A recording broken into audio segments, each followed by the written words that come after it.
Hello there, it's my new engine. It's a Wolseley WD2.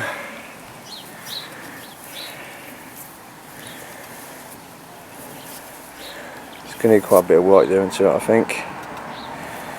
Hasn't come with a magneto, so I need to source one of them of the correct type.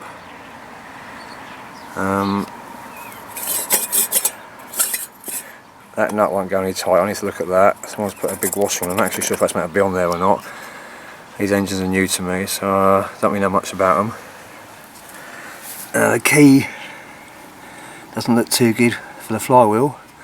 I can't actually feel the head on there. The keep head key. That could be quite interesting. It does turn over quite freely. There's a little bit of compression there. Inside the hopper, too bad. Fuel tank.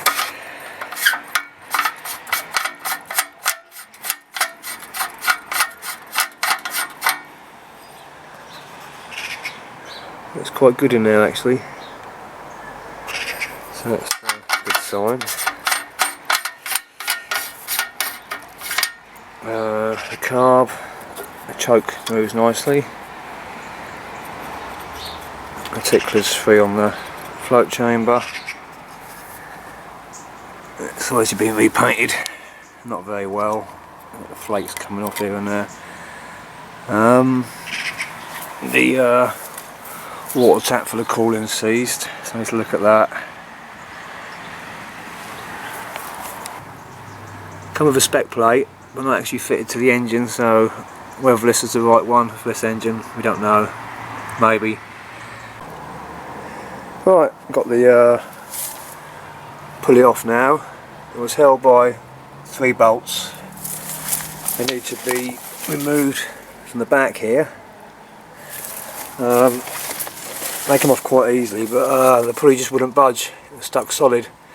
So I just used this pulley or extractor in the end, and that was fine. Yeah, the key. You can see the damage there. Looks as if the head's been broken off. So I need to look at that. Actually, it might not be too bad, because I wouldn't have thought, I'm no expert, but I wouldn't have thought all that much of the key should be exposed. So maybe it's nearly there already. I'm not too sure. I've never done one of these before, so it's a bit of a learning curve. So we'll press on, do a bit more. Right, just taking the cover off the water jacket. Doesn't look too bad in there actually. It's very little loose rust at all. Looks okay, pretty good. That's the back of the cover. Obviously there's some rust there, but again, I think it looks okay. It's still quite thick metal, so that's not a problem.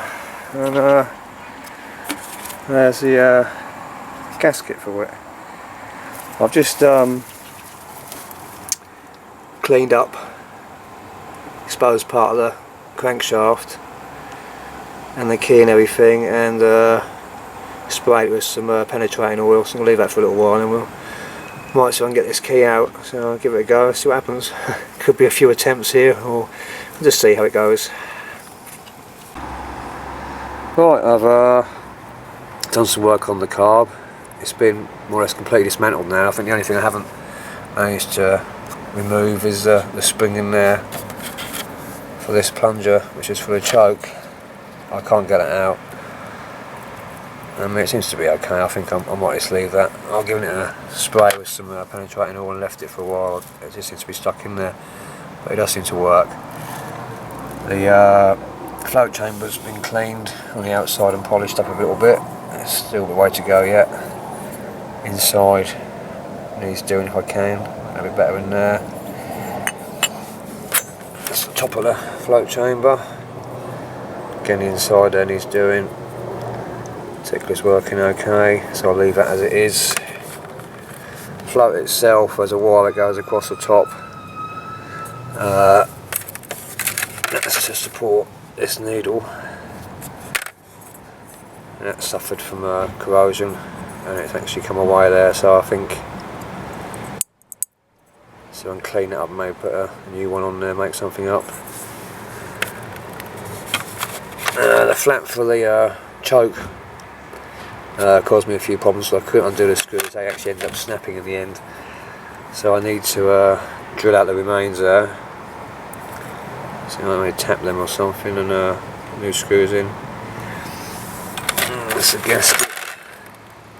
Might be reusable, I think. It might be okay.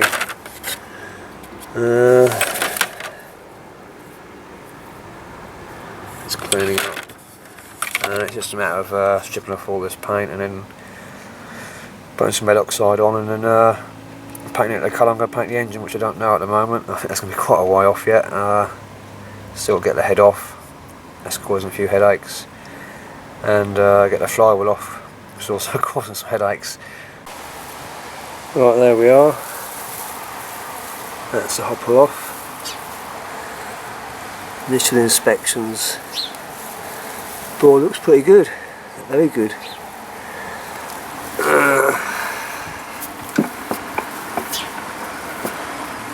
Valves seem to be okay, moving up and down as they should. Obviously I think they're going to be re-lapped.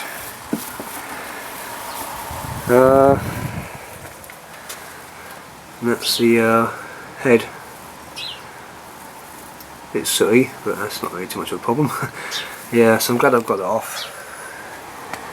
That was going to be a bit of a problem. They were just so tight, these brass nuts. Unbelievable.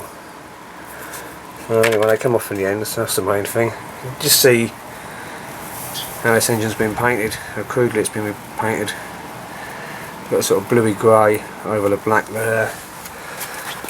And I've even put the same colour on the wood as well, which supports the engine. But that's all going to be stripped down. But the biggest problem I've got at the moment is this flywheel. Well, I just had a look, I've got no piston slap at all, so that's good.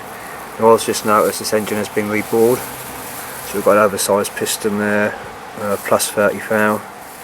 Don't think the camera's going to pick that up, but it's just there. So yeah, it's good. One thing I forgot about was the valves, in terms of how much play there is. The stems and guides. You hear that, it's quite bad. That's the exhaust.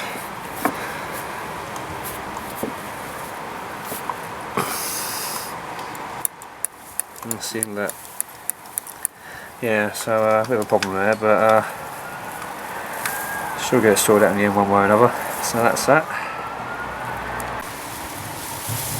Right, I've moved the gear, the drive for the magneto and the magneto coupling. This cover's been removed, which now exposes the governor and the cam wheel and the internals of the engine.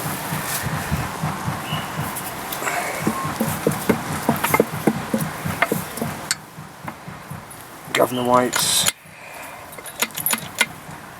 and the governor arm. If I pull on the governor arm, you can see the butterfly opening and closing for the throttle. And I've just taken off the valve chest cover.